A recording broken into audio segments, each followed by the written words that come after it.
যে আপনাকে যে দর্শকরা এত ভালোবাসে এবং আপনাকে আইডল হিসেবে মানেন, আপনার আসলে আইডল কে ছিলেন বা আছেন?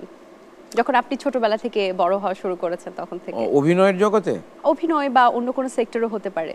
নো, আইডল তো অনেক সময় অনেক রকমের আচ্ছা, অভিনয় আইডল জগতে থাকে। কে ছিলেন? অভিনয়ের জগতে আইডল যখন আমি ঢাকা থিয়েটারে জয়েন করি তখন আমার ফরিদি ভাইকে খুব মনে হতো যে একেবারে এরকম অভিনয় যদি করতে পারতাম। কিন্তু পরবর্তী সময় আবার সেটা পরিবর্তন হয়েছে।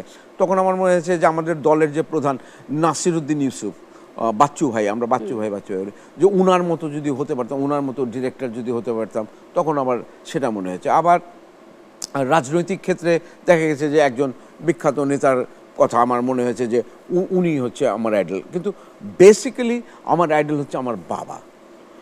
আমার পিতা হচ্ছে আমার আইডল। আমি পিতাকে দেখেছি, আমি যেভাবে মানুষ হয়েছি ছোটোবেলা থেকে, আমি পিতার আদর্শে আমি মানুষ হয়েছি। মানে আদর্শটা কীরকম, যে সৎভাবে চলো, মিথ্যা কথা যাতে না বলো, মানুষকে ঠকিও না। এই তিনটা জিনিস যদি থাকে, আর পড়াশোনাটা করতে হবে, পড়াশোনার কোনো বিকল্প নাই। এই চারটা জিনিস উনি আমাকে সারা জীবন শেখানোর চেষ্টা করেছে। তো সেই দিক থেকে যদি বিবেচনা করি তাহলে আমার পিতা হচ্ছে আমার আইডল। বাহ, চমৎকার বলেছেন।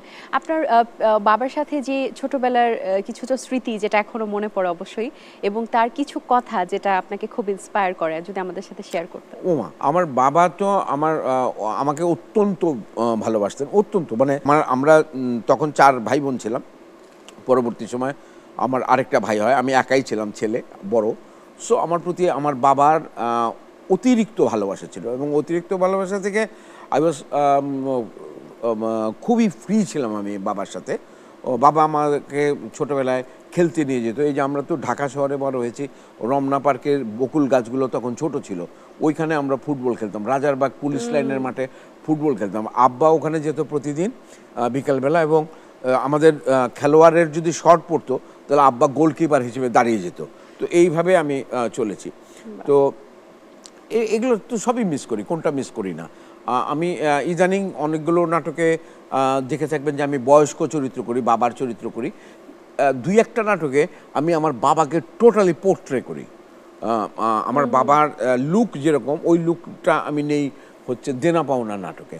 দেনা পাওনা যেটা এখন সবচেয়ে জনপ্রিয় একটি সিরিজ, ওটাতে আমি যে বাবার অভিনয় করি, ওটা আমি আমার বাবাকে দেখে ওনাকে আমি অনুকরণ করবার চেষ্টা করি। অনেকেই জানতেন না, আজকে আমাদের প্রোগ্রামের মাধ্যমে জানতে পারবেন। এবং তার কোনো কথা স্পেশালি, যদি আপনি স্পেশালি কোনো কাজে যান, যাওয়ার আগ মুহূর্তে বাবার কোন কথাটা আপনি স্মরণ করতে করতে যান? না, না, বাবার শুধু কাজের ক্ষেত্রে গেলে আমার স্মরণ করতে হবে কেন?